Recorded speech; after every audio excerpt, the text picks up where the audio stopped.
Nou vriende, ons is die Here nog dankbaar dat hy ons uitgespaar het, dat hy nog 'n nuwe dag tot ons lewens toegevoeg het. Wat 'n wonderlike voorreg om te weet dat ons behoort aan die God van hemel en aarde, die Skepper, die een wat vir ons in genade aangesien het, sy seun gestuur het as redder, die een wat 'n sonderlose volmaakte lewe geleef het, Christus Jesus wat aan die kruis gesterf het, 'n eenmalige dood gesterf het om dan ook sondaars te red. Soos Paulus sê, van wie ek die vernaamste is. En ons dank die Here vir sy Heilige Gees, die Gees van wysheid en genade en insig en kennis en verstand wat hy uitgestort het op Pinksterdag, wat in elke weergeborene se hart leef, om ons ook te lei en te rig in die waarheid van God se woord. Nou vanmôre kom ons by die baie belangrike gedagte, wat sê die Bybel oor die hart van die mens? Nou vriende, ons het vir u gesê, ons is besig met die reeksie oor Bybelse berading, verblywende verandering, ons gaan later sekere scenario's hanteer.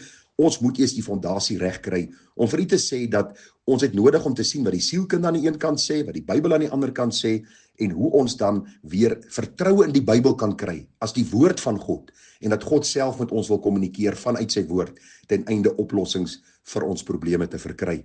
Ek het vir u gesê, vriende, dat die meeste sielkundiges was mense wat geneig het na ateïsme, mense wat glad nie geglo het aan die waarheid van God se woord nie, wat Christene gesien het as absolute lafaards, mense wat die werklikheid probeer ontvlug het om na mitologiese figuur in die verlede te kyk, naamlik Jesus. En ek het vir u gesê, terwyl almal nie vandag meer so glo nie, is dit ongelukkig die probleem, die hart, die fondasie van sielkunde is anti-christelik, is anti-bybels.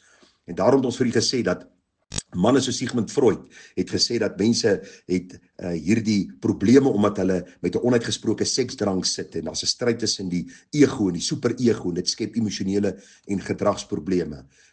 Carl Rogers en Abraham Maslow het gesê, dis omdat mense nie eie waarde het nie. Met ander woorde, as hulle net kos en klere en beskerming het, sal dit beter gaan. Dan is daar die biologiese of genetiese idee, dat mense gedragsprobleme het, omdat dit 'n genetiese disfunksie is, en chemiese wanbalans, en Skinner praat van victimisasie, en dan die onvoldoende opvoeding ensovoorts. Ek het vir u gister 2 scenario's deurgegee, 1 Korintiërs 10 vers 6, waar Paulus verwys na die volk Israel, se optrede daar in die woestyn, en hoe God dan ook self die diagnose maak oor wat die regte probleem was, en dan ook die Exodus 32 gedagte van die goue kalf, en hoe Aaron hom probeer self verontskuldig het, en hoe die Here self vir Aaron gesê het, jy's die skuldige. En jy sien, vriende, as ons nie by skulderkenning uitkom nie, is daar nie regtig probleme vir ons, of oplossings vir ons probleme nie. Nou kom ons kyk gou 'n bietjie vanmôre net, ek gaan net verse vir u gee, oor wat die Bybel vir ons sê, oor hoe lyk die mens se hart werklik. Die meeste sielkundiges sê, dat die oplossing vir ons probleme is van binne.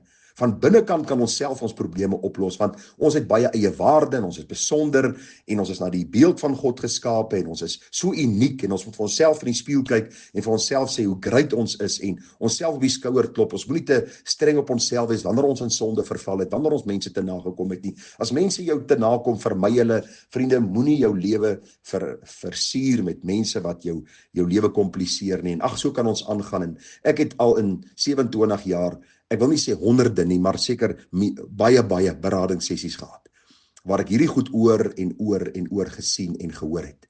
Maar kom ek sê vir u, wat sê die Bybel oor waar lê die probleem en waar moet die oplossing vandaan kom? Van binne na buite. En hierdie binne oplossing kom nie uit myself nie, want hoor wat sê die Here, hoe lyk my hart? Want van binne uit die hart van die mens kom slegte gedagtes, egbreek, hoerery, moord, diewery.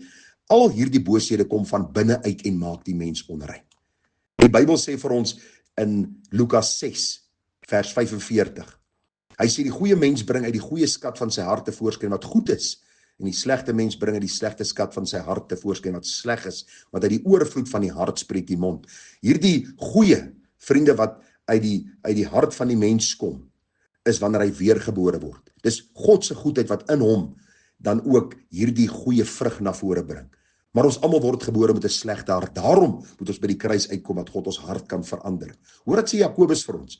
Jakobus 1 vers 13 tot 15. Laat niemand as hy in versoeking kom sê, ek word deur God versoek nie, want God kan deur die kwaad nie versoek word nie, en self versoek hy niemand nie.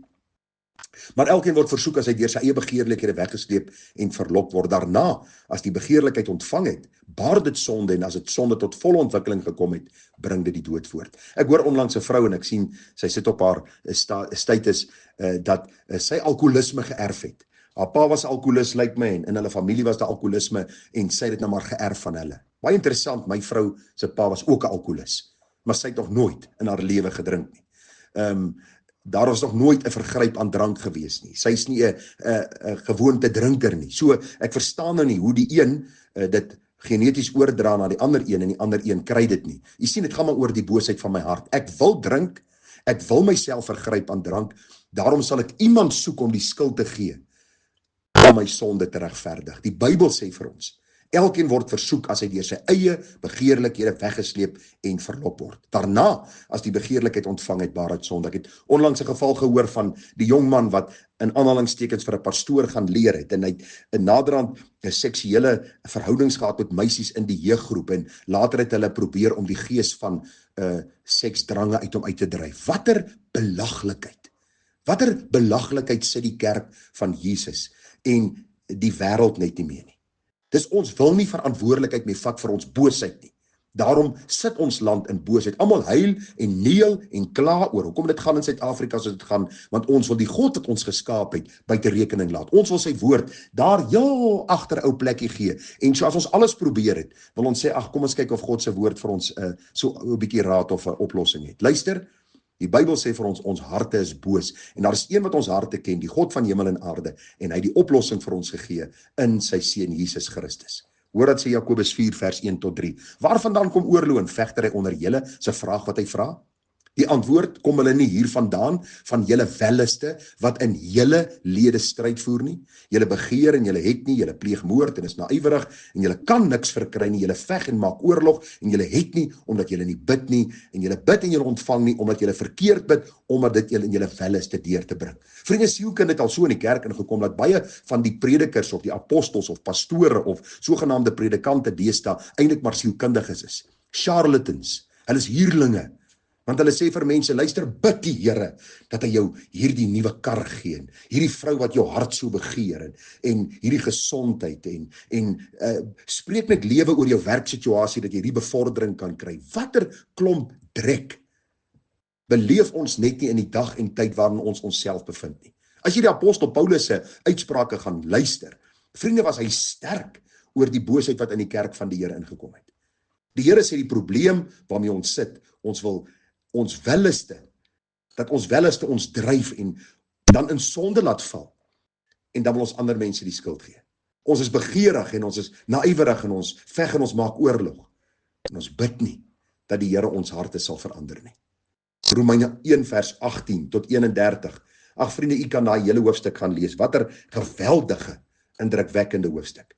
Maar daar staan eenvoudig opgesom in 'n paar woorde dat die mens die waarheid onderdruk en dan gee God hulle oor aan hulle sondige begeertes. Luister, ek praat met hoeveel mense wat die Here nie ken nie. Ek doen hoeveel berading, dat mense my baie keer in die woord my sin klaarmaak. Hulle weet wat daar staan, maar hulle weier om te hoor wat God sê. En dan wil hulle die hartseer gevolge toeskryf aan die Here gee nie om vir my nie, hy is nie lief vir my nie. Ag, sies tog, hoekom moet ek so swaar kry? Galasiërs 5:16, 19 en 21 sê ons vleeslike en eiesinnige optredes bring sondes en verkeerde gedrag na vore.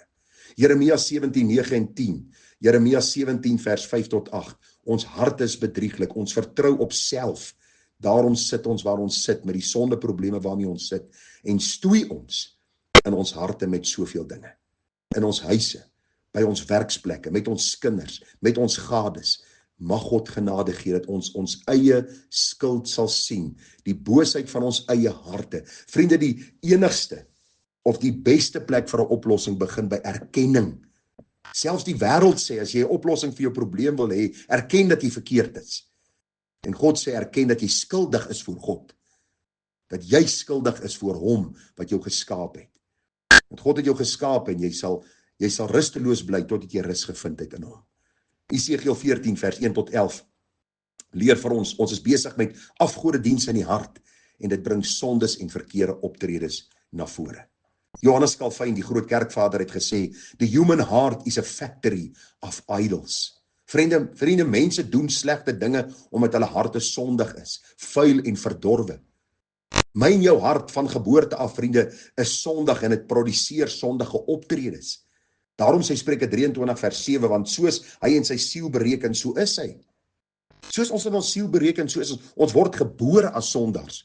Ons dink maar aan die Arminiaanse beweging of die sogenaamde kerke vandag wat sê die mens is inherent eintlik goed en die sielkundiges beamoed dit. Ons is eintlik inherent goed. Daar's eintlik oplossings vir onsself binne onsself en ons moet maar net op 'n stadium, jy weet, vir die Here sê ek gee u 'n kans in my lewe. Luister, jy kan God geen kans in jou lewe gee nie. Jy behoort in elk geval aan hom.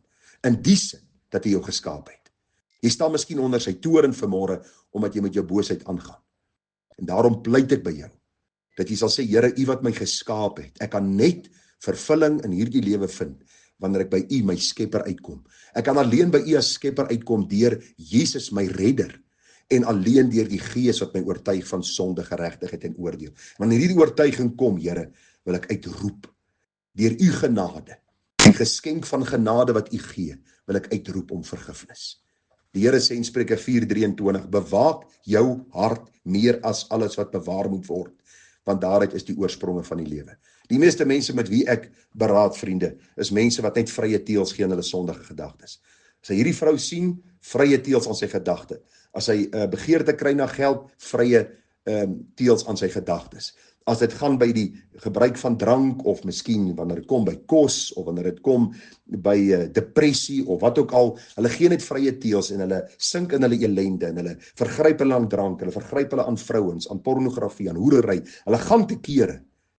En dan later is daar die diepe spyt, en hulle begin in hierdie alwaartse spiraal beweeg, van hartseer en pyn en bitterheid en verwydering van mense, en hulle vra hulle self later die vraag af, wat het gebeur?